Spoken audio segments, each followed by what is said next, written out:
Usually when we talk about like a medical diagnosis, there's this underlying expectation of absolute precision. Oh, for sure. It feels almost like engineering, right? Exactly. Like you fall, you break your arm, you go into a clinic, and the x-ray shows that stark, jagged white line right across the bone. Yeah, and the doctor just points to the screen and says, well, there it is.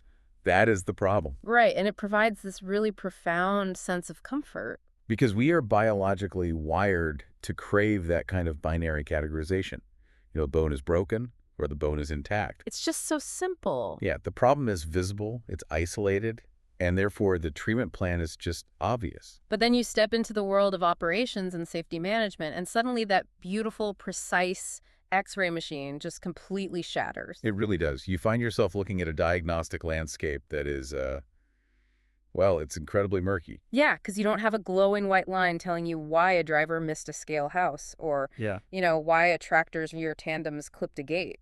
It is the absolute definition of diagnostic muddy waters. When you merge human behavior, chronic fatigue, variable weather conditions, and heavy machinery. It's a chaotic mix. Exactly. You lose the luxury of simple answers. A drop-in safety performance is rarely just one broken bone.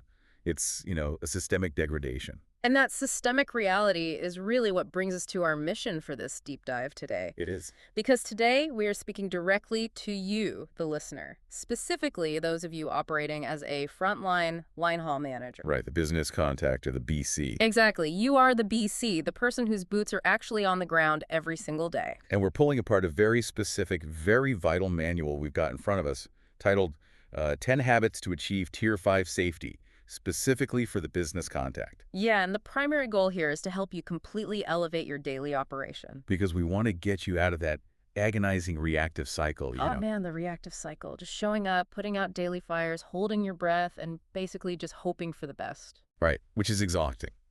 We want to move you into the driver's seat of a truly proactive, top-tier safety program. And I think the stakes here really need to be articulated clearly right off the bat, because based on the context in our source notes, they honestly couldn't be higher for you as a BC. Yeah, let's break that down, because as a BC, you are operating under an AO, which is the authorized officer. Right, the independent contractor who actually owns the business. Exactly. Your AO holds the contract with line haul, and line haul grades that contract performance using these specific safety tiers. And Tier 5 is the absolute pinnacle, right? It is. Tier 5 indicates an operation that is tight, highly efficient, and incredibly safe. But what about slipping down to Tier 1? Oh, that is the danger zone. I mean, the source material is very clear on this consequence. Yeah. Any operation sitting at Tier 1 is at immediate risk of losing their line haul contract entirely. Wow. Okay, let's unpack this for a second, because aiming for Tier 5 is clearly not about, like, winning some corporate gold star for compliance. No, not at all. It is literally about keeping the company's lifeblood pumping. It's about total business survival. Yeah, because if that safety rating plummets, the AO loses the contract, the trucks stop rolling, Right. the revenue vanishes, and, well, everybody goes home. Everybody loses their jobs. So safety in this specific operational context, it's really the structural foundation of the entire enterprise. Right. It isn't just a department you can ignore. It is the core metric of viability. Without it, the whole house collapses. And what's great is that the manual we are looking at doesn't just offer these empty platitudes. It actually lays out 10 actionable habits for a BC to maintain that foundation. But we aren't just going to sit here and read a list of 10 rules to you. No, that would be boring. Right. Instead, we're going to group these habits into a cohesive operational strategy. Starting with the manager's physical presence. Yep. Then moving into your training philosophy, diving into data utilization, and finally ending with how to set boundaries. So how do we actually get there? How do you build that foundation so solid that a Tier 1 rating isn't even a distant threat? Well, when you dive into this material, it becomes really obvious that transforming an operation doesn't start with a new spreadsheet. Or a motivational poster in the Burke room. Exactly. It starts with geography. Geography, I love that. And that tracks perfectly with the first major theme of our sources, which encompasses habits 6, 9, 1, and 2. Right. This entire block of instruction is dedicated to the sheer undeniable power of physical presence. Because to build a top-tier safety program, you have to know where safety actually begins. And spoiler alert, it isn't behind a computer screen. No, it's not. Habit 6 specifically mandates that managers must visit the terminal. The primary thesis here is just so blunt and unforgiving, you cannot manage a safety program from a desk. The source states unequivocally that all of your safety issues start at the terminal. I really appreciate how direct the author is on this point. I mean, desk managing is kind of like trying to coach a football game from the stadium parking lot. That is a perfect analogy. Right. You might be able to hear the crowd cheering or booing. You might see the scoreboard changing, but you have no idea what route the wide receiver actually ran. Or which lineman completely missed their block. Exactly. You can't fix a play you can't see. And the source provides this fantastic list of specific operational failures that trace directly back to a manager just being invisible. Yeah, let's dig into those specifics, starting with HOS issues, the hours of service. Okay, so when you look at HOS violations popping up on a daily report, the natural assumption from a comfortable desk share might be, malicious intent. Right, you sit there and think, well, my drivers are just willfully ignoring the clock to get the load delivered. But the manual points out a much more grounded reality. HOS issues are very often due to drivers simply not knowing how to properly operate their ELD. It's an electronic logging device ignorance issue. Yeah. It's a technology barrier. Yeah. It's an interface issue. I mean, consider the environment. You have a driver who might have been on the road for, 10 hours? 11 hours dealing with traffic, construction, bad weather. Right. They pull into a truck stop, they are totally exhausted, and they have to navigate this tablet interface that might have literally just pushed an overnight software update. And if you were sitting at your desk looking at a red cell on a spreadsheet that just says HOS violation. You're completely missing the physical reality. Exactly. The reality that the driver down in the yard or out on the road just doesn't know which specific sequence of buttons to push to switch their status from driving to off-duty. Which is a completely solvable problem if you are standing right next to them in the cab. Right. You can literally just point to the screen and say, hey, tap here, then here. And the source applies this exact same logic to roadside violations. Oh, yeah, this is a big one. The manual states that roadside violations involving equipment happen because drivers don't know how to conduct proper equipment inspections. Again, you cannot teach a proper pre-trip walk-around via a mass email. A mass email does not check brake chamber pushrod travel. No, it doesn't. It doesn't inspect the tread depth on a drive tire. And the source goes on to highlight yard accidents to further drive this home. Like gate accidents, for instance, are explicitly caused by improper procedures. Yeah, a driver cutting a corner too tight because they haven't been physically shown the correct pivot point for that specific terminal layout. Or those door and dock pull accidents, which involve moving trailers in incredibly tight quarters. Right, those are caused by drivers just not following the established physical procedures for checking clearance and securing the area. The one that really caught my eye, though, was trailer disconnect accidents. Oh, those are terrifying. Yeah, the source notes these happen because drivers aren't properly connecting their trailers, and crucially, they aren't taking photos of their secure connections. Think about the mechanics of dropping a trailer, right? It happens because a driver backs under the box, they hear a click, and they just assume the fifth wheel jaws have locked around the kingpin. They just assume it's good to go. Right. They don't get out with a flashlight, they don't visually inspect the locking mechanism, and they definitely don't do a proper tug test. And every single one of these failures, I mean, the ELD interface mistakes, the shoddy tire inspections, the gate bumps, the dropped trailers. They are all physical, real-world actions. Yes, you have to be in the physical, real world to correct them. The author explicitly argues that these issues can be virtually eliminated by visiting the terminal daily and working directly with your drivers to establish the right procedures. It forces you, the BC, to bridge the gap between operational theory and practical reality. But Habit 9 takes this concept of geographic presence a crucial step further. It's titled, Get in Front of Your Drivers. Because just being physically present at the terminal isn't enough if you're using your presence to, hide in the back office doing paperwork all day. Yeah, if you do that, you might as well be back at your desk. Habit 9 dictates that you need to be regularly in front of the actual human beings moving the freight. This involves conducting safety meetings, leading annual meetings, and executing surprise visits where you actually walk the yard and engage with the terminal staff. What really stands out in this section is the underlying psychological benefit the text emphasizes. Yeah, this part is fascinating. It explicitly states that terminal visits by you and your managers actively reduce driver turnover. That is a massive operational insight that goes way beyond just preventing accidents. It really reframes the whole purpose of a terminal visit, doesn't it? Yeah, like just showing your face, just having a conversation actively stops people from quitting. Well, let's consider the psychology of a commercial driver. It is an inherently isolating profession. Oh, incredibly isolating. You are alone in a cab for 10, 11 hours a day. Your primary interaction with your company is often just, automated alerts from the ELD or dispatch messages on a screen. Right, and isolation breeds dissatisfaction and paranoia. Exactly. If a driver never sees their BC, they begin to feel completely unsupported, like they are just a metric in a machine, a cog that can be replaced. But face-to-face interaction builds a human connection that a phone call or a text message simply cannot replicate. The source urges managers, and I love this quote, don't be afraid to jump in and help your drivers do their pre-trip inspection or listen to them about their issues. Okay, let me push back on that specific advice for a second. Just putting myself in the shoes of a newer BC. Sure, go for it. I'm the manager. I was hired to oversee the operation, analyze the data, and report to the AO. Should I literally be getting my hands dirty out in the yard, checking oil levels or kicking tires? You're wondering if it blurs the lines of authority. Yeah. Doesn't that make me look like a peer rather than a supervisor? It actually achieves the exact opposite. It solidifies your credibility. Really? Yes.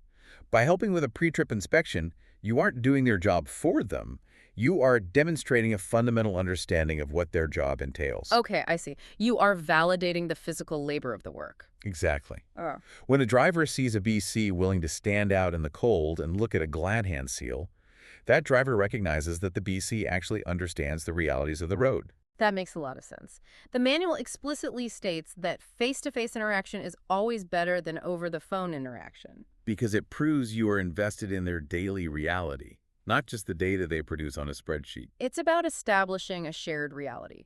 You can't manage a reality you refuse to participate in. Which perfectly segues right into habit 1, lead by example. Because if you are going to be out there in the yard participating in that shared reality, you have to look the part. Right, and the manual points out a detail that seems incredibly small, almost nitpicky at first glance. It argues that the secret to getting drivers to follow safety rules is for the manager to lead by example, and it specifically calls out managers showing up late to meetings or walking around the terminal without wearing their safety vests.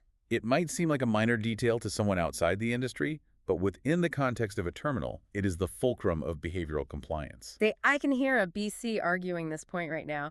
We are talking about big rigs, moving at highway speeds, managing complex logistics, dealing with DOT way stations and massive cargo loads. Right, serious stuff. So isn't focusing on whether the manager has their high visibility safety vests zipped up a bit, I don't know, petty? It feels a little like a middle school hall monitor checking for untucked shirts. Well, let's view this through the lens of mirroring in the psychology of authority. Okay. Humans are profoundly social creatures, and we constantly subconsciously look to our leaders to establish the baseline of acceptable behavior within a tribe. Right. The source spells it out beautifully here. It says, remember, your drivers do what they see you do. If you don't wear your safety vest, your drivers will think it's okay not to wear theirs. So it's not about the physical vest itself. No, it is about the integrity of the entire rule system. It's the broken windows theory applied to line haul safety. Exactly. If Rule A, which is highly visible and easy to follow, is optional for the boss, then Rule B, which is difficult and tedious, must be optional for the driver. That is the exact downstream effect. If you compromise on the visible, easily controllable safety measures, Like wearing a vest, being early, being prepared for meetings. right, then you implicitly give your drivers permission to compromise on the invisible, highly dangerous safety measures out on the highway. Man, that is so true. How can you discipline a driver for a rolling stop sign violation if you can't even be bothered to wear the required PPE in the yard? You can't. You must be early, prepared, and vested to set the standard. You, as the BC, are the physical embodiment of the safety culture. That places an immense amount of pressure on the role, though. You are constantly on stage. You are. And let's be honest, that pressure gets amplified dramatically by the actual personalities involved in this industry. Oh, without doubt.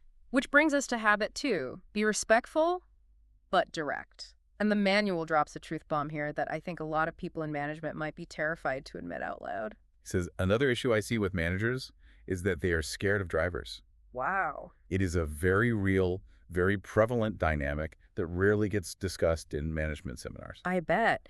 Because drivers can be incredibly experienced, right? Sometimes holding CDLs longer than the BC has even been alive. Exactly. They work grueling hours in high-stress environments, and yes, the source acknowledges that they can sometimes be abrasive.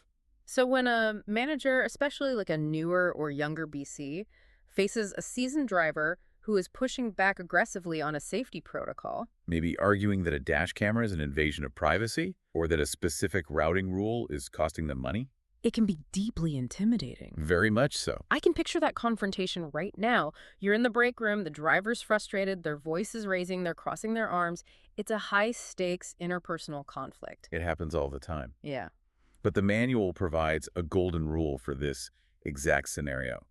Give respect to get respect. You have to thread the needle of being direct and respectful. Right. You can't match their abrasion with anger, because then you lose control of the room. But you also can't shrink away, apologize for enforcing the AO's rules, and try to be their best friend. The source reminds you of a critical fact to anchor you in these moments. As the manager, you run your operation, not your drivers. Establishing that fundamental boundary is vital. Yes. Respectful directness means you do not engage in screaming matches, you do not use demeaning language, but you also do not equivocate. You state the operational expectation clearly. You enforce it consistently across the entire roster, and you do not cede the operational authority to the loudest, most aggressive voice in the room. Because you are the manager. The moment you back down from a safety standard because a driver intimidated you, you have lost the respect of every other driver who is quietly following the rules. Okay, so let's summarize the architecture we've built so far. Let's do it. As a BC aiming for Tier 5, you've established your geography, you've put on your safety vest, you've walked out of the office and into the yard. You're physically present. Right.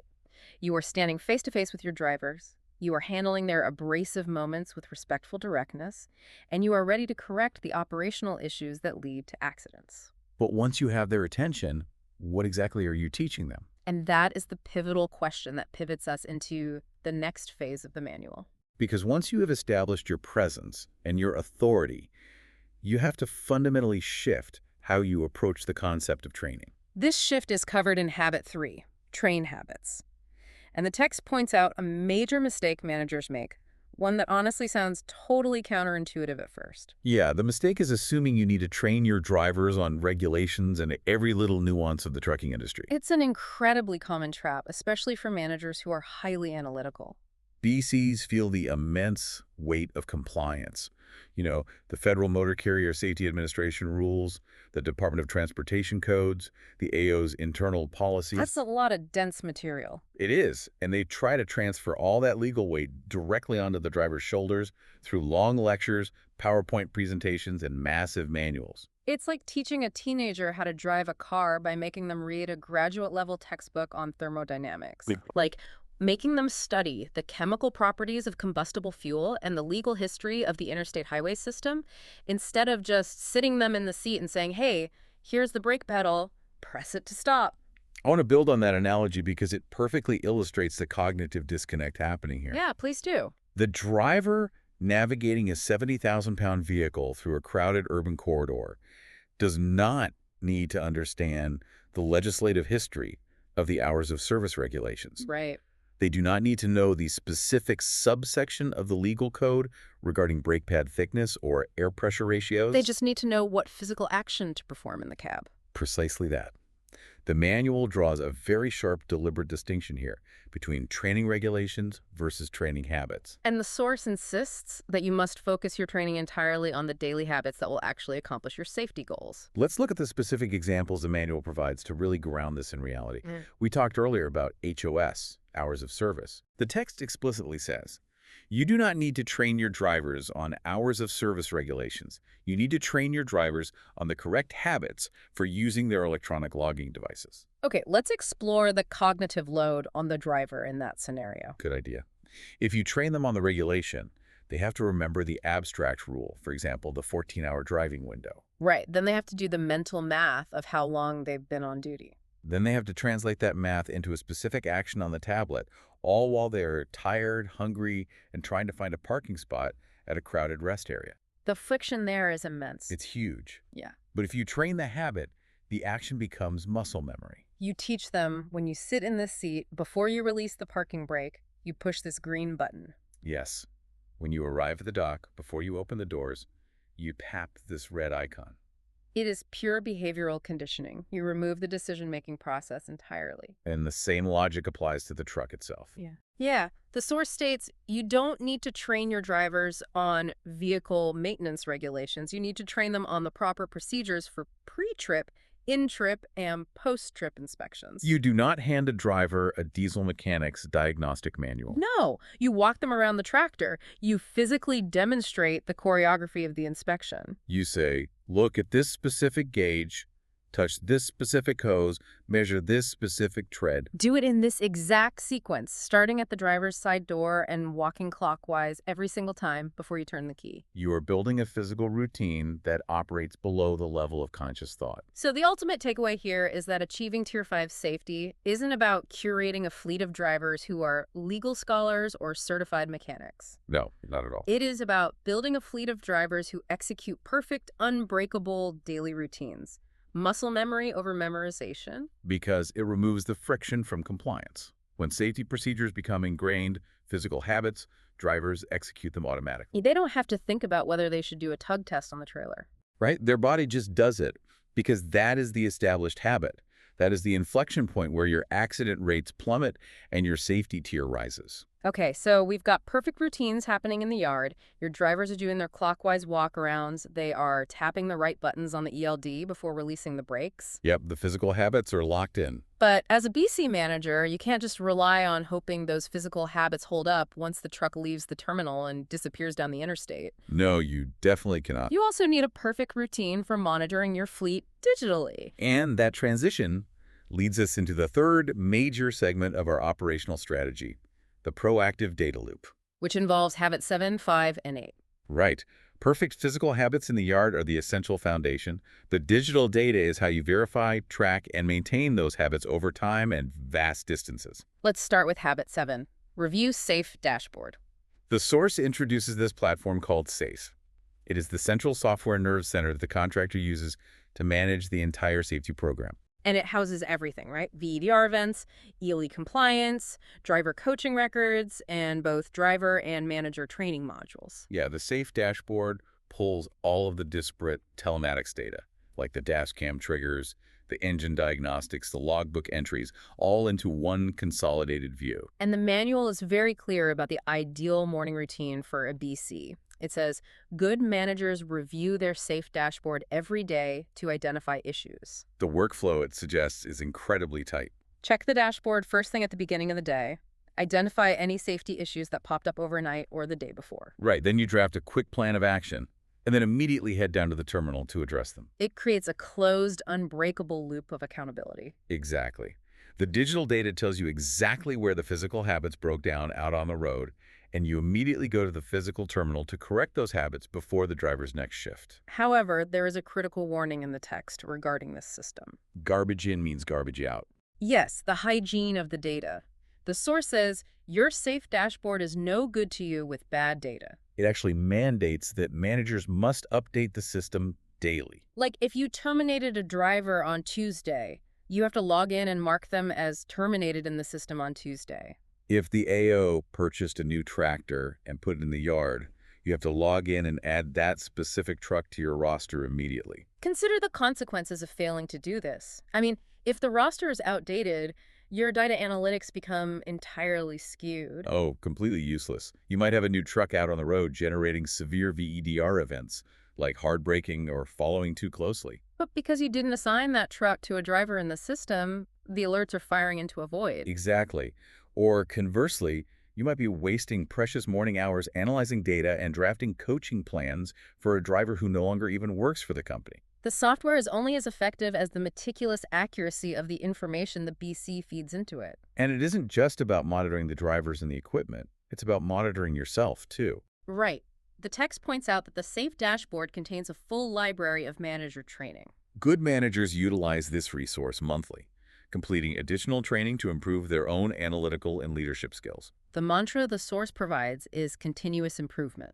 Which perfectly sets the stage for habit 5. Develop safety goals. The manual calls out a massive systemic flaw in most safety programs here. It states this is a major flaw in safety programs. No goals. Managers tend to show up every day and just put out fires. That is running a safety program in reactive mode. Let's talk about the emotional toll of reactive mode for a second. It is exhausting. Oh, it's terrible.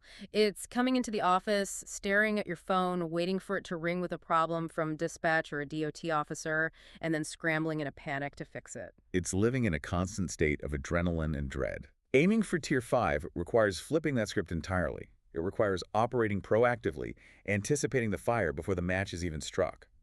And the text provides a beautifully simple four-step workflow to get there.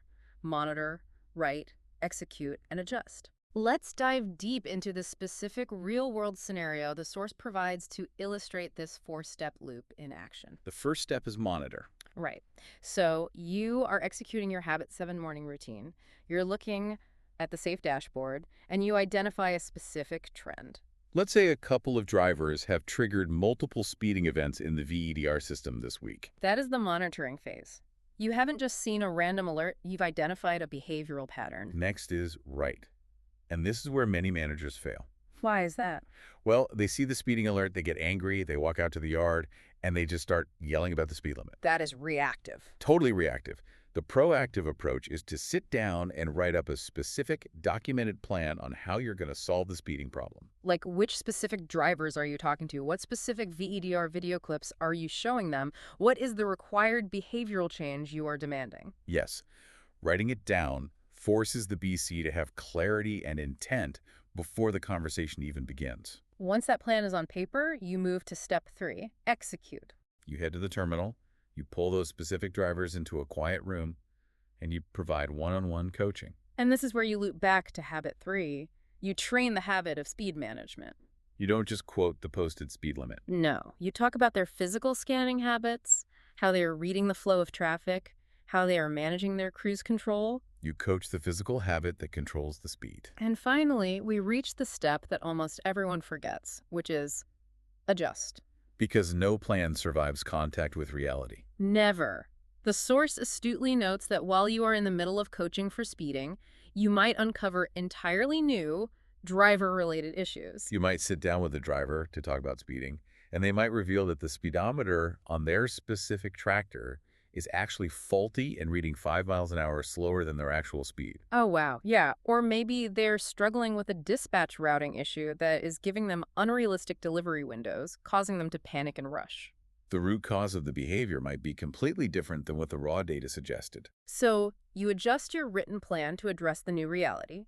You write a maintenance ticket for the speedometer, or you have a conversation with dispatch about realistic routing. And then you repeat the entire process. Monitor, write, execute, adjust. It is a relentless engine for continuous refinement. And all of this daily and weekly refinement feeds directly into the ultimate scorecard, which is covered in Habit 8, Review Safety Results, Summary Report. There is a crucial date that every listener needs to circle on their calendar right now, the 20th of each month. On the 20th, the BC must obtain the Safety Results Summary Report from the AO. Because while the safe dashboard is your daily tactical view, this summary report is the macro view of your entire operation. The source explicitly states, remember, this report is your safety scorecard with line haul. It is the moment of truth. It is the document that tells you whether you are heading toward Tier 5 or slipping dangerously close to Tier 1. If we pull back and look at the architecture of this report, the most critical piece of information the BC needs to understand is that the events within it follow a 12-month cycle. It operates on a rolling window. Right, which means your past operational sins haunt your score for exactly 1 year, and your past victories protect your score for exactly 1 year. By analyzing this monthly report, a strategic manager can identify exactly which negative safety events, say a spate of HOS violations from last November, are about to drop off the 12-month window and which new ones have been added. You use this macro data to adjust your written safety goals from Habit 5. If you see that a major safety violation is about to drop off and your scores are going to artificially inflate, you know you can't get complacent. The source stresses that reviewing past issues to develop a forward-looking plan to avoid future issues is a critical part of obtaining that Tier 5 rating. It is how you project and protect the future safety health of the company. Exactly. Okay, so let's take a breath and look at this incredible machine we've built. It's a lot, I know. You are physically present at the terminal. You are leading by example. You are translating dense regulations into simple physical habits. You are looping digital data into a 4-step continuous improvement process. And you are tracking it all on a macro-level 12-month rolling scorecard. It sounds impenetrable. It sounds like a perfectly oiled machine. But The manager does not exist in a vacuum. and that reality brings us to our fourth and final segment, communication, boundaries, and consequences. Which covers habits 4 and 10. Because eventually, no matter how good your habits are, the machine hits a bump. Right. You have to manage up to your bosses, and you have to handle the absolute worst-case scenarios down the chain of command. Let's start with managing up. Habit 4 is communicate with leadership. The manual dictates that as the frontline manager, the BC is responsible for communicating with senior leadership, specifically the AO, daily. And it highlights a fatal career-ending error that many managers make, often out of a misplaced sense of pride or a deep-seated fear of micromanagement. Right, a manager knows about a simmering driver issue or a recurring safety violation, but they try to fix it quietly, in the shadows. They deliberately do not inform senior management. I want to explore the psychology of that for a second. Yeah, let's do it. If I'm the BC, I was hired to run the operation. I'm supposed to be the expert on the ground. Exactly. Doesn't running to the AO every single day with my problems make it look like I can't handle my own job? Doesn't it project incompetence to the person who signs my paycheck? It is a very natural fear, but the text dismantles that logic completely. Keeping operational issues hidden does not protect your reputation as a problem solver. It creates a time bomb. A time bomb. Yeah, because when that hidden situation inevitably escalates into something beyond your control, say a minor unreported coaching issue turns into a major, highly visible DOT violation at a way station, the fallout is catastrophic. And AO is completely blindsided. Exactly. By communicating early and often, you allow senior leadership to do their actual job, which is to guide and mentor you toward the right solution. You are leveraging their broader experience, not offloading your work. That reframes the entire relationship. It changes the dynamic from a panicked, I'm failing, please fix this for me, to a strategic, here is the data from the safe dashboard, here is my written plan to address it. What are your thoughts, based on your historical experience, with line haul? And there's a crucial, non-negotiable detail here that ties back to our earlier discussion about writing things down in Habit 5. The source insists, ensure your communication to senior leadership is in writing. Because memory is incredibly fallible, especially in high-stress operational environments. As the text bluntly puts it, communicating in writing will eliminate any confusion and prevent senior management from ever being able to say, you never told me. That is a career-saving habit right there. Always, always leave a paper trail. It protects you as the manager, and it ensures total, unambiguous clarity in the chain of command. But while managing up requires transparency, mentorship, and documentation, managing down sometimes requires severe, immediate, and unforgiving action. Which leads us to the final, and perhaps most difficult, habit in the manual. This is the part of the text that really made me stop and reread the page. Oh, I know what you're talking about. Because up until this point, this entire manual and this entire deep dive has been about coaching, mentoring, being respectful, building muscle memory, analyzing data, and helping your drivers succeed. It's been incredibly supportive. And then we hit Habit 10, and it is a jarring, violent pivot. Habit 10, fire quickly. The text says, drivers not performing, drivers toxic. Fire them quickly and move on. It is a stark contrast in tone, but it is an operationally necessary one. How do we reconcile this contradiction, though? How does a BC balance habit 2? Being respectful, giving respect to get respect, building a relationship, with habit 10, firing them quickly and moving on. Doesn't firing quickly imply that we gave up on the entire monitor, write, execute, adjust coaching process we spent so much time building? It forces us to define the absolute limits of coaching. Coaching, that 4-step loop, is designed for drivers who make honest mistakes. It is for drivers who lack a specific physical habit, or who misunderstand a complex procedure, or who are struggling with a new piece of technology. But firing quickly is reserved for the fundamentally toxic or chronically dangerously underperforming drivers. These are the individuals who willfully, repeatedly reject the safety culture you have built. It's the difference between a driver who forgets to wear their vest because they left in their personal vehicle and the driver who looks you in the eye, tells you the vest rule is stupid, and actively refuses to wear it even when you hand them a spare. Wow, yeah. It's a driver who purposefully speeds, disables the VEDR camera, and laughs about it during the coaching session. The source issues a dire existential warning here. It says, keeping underperforming drivers on your payroll will tank your business and lead to the loss of your contract. You cannot sacrifice the entire operation, the AO's multi-million-dollar contract, and the livelihood of every other safe driver on your roster just to harbor one toxic individual. It is the brutal, unforgiving reality of the line haul business. If a Tier 1 rating means losing the contract, a toxic driver is actively, intentionally pulling your entire company toward destruction. But the text does offer a proactive solution, a vital failsafe, so that firing quickly doesn't leave you with empty trucks and unmoving freight. It says, remember, you should always be recruiting to ensure driver replacements are made quickly. That is the hidden secret to executing Habit 10 effectively. You can only afford the operational luxury of firing quickly if you have a deep bench of talent ready to step into the cab. Recruiting isn't something a BC does only when they are desperate and short-staffed. No, recruiting is a continuous daily operational habit, just like checking the safe dashboard or walking the yard. A robust recruiting pipeline gives you the operational freedom to ruthlessly enforce your boundaries and protect your safety culture without fearing the immediate financial hit of an unseated tractor. That is a heavy but incredibly necessary way to round out these 10 habits. It really brings the entire scope of the BC's responsibility into focus. It does. Let's take a step back and look at the entire journey we've just laid out for you, the frontline manager listening right now. You start your day early, logging into the safe platform, meticulously checking the VDR and ELD data to identify the overnight behavioral trends. You take that raw data, and instead of reacting emotionally, you draft a written, actionable plan. You communicate that plan in writing up to the AO so your leadership is completely aligned and you are protected.